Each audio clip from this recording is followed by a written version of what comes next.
एव्हिडन्समध्ये हस्तक्षेप करण्याची कारवाई केली।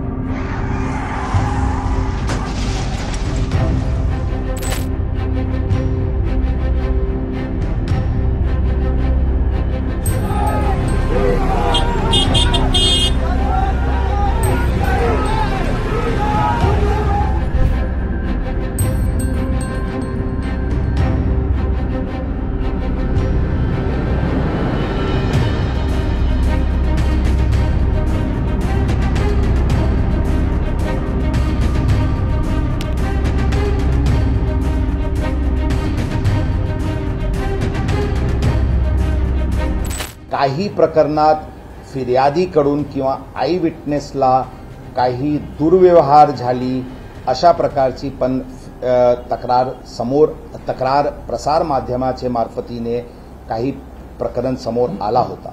त्या विषयावर पण चौकशी करण्यात येत आहे। जर कोणी आय विटनेसला काही अडचण झाली असल्याची बाबी निर्देशनास आली अशा पोलीस अधिकारी कर्मचारी विरुद्ध पण अत्यंत कडक कारवाई करण्यात येईल। ते ज्यावेळी घरातून बाहेर पडला त्यावेळी त्यांचे घराते सिक्युरिटी गार्डचे रजिस्टरमध्ये नमूद आहे की ही गाडी ते मुला घेऊन बाहेर पडलेले आहे। एव्हिडन्स स्ट्रॉंग राहील की ही गाडी हीच मुला चालवत होता, कारण ही गोष्टी खरी आहे की ते त्या काळात यामध्ये ड्रायव्हर बदलण्याची प्रयत्न झाली होती। ही बाबी आमची चौकशीमध्ये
If you like this video, then like, share and subscribe to Mirror Now.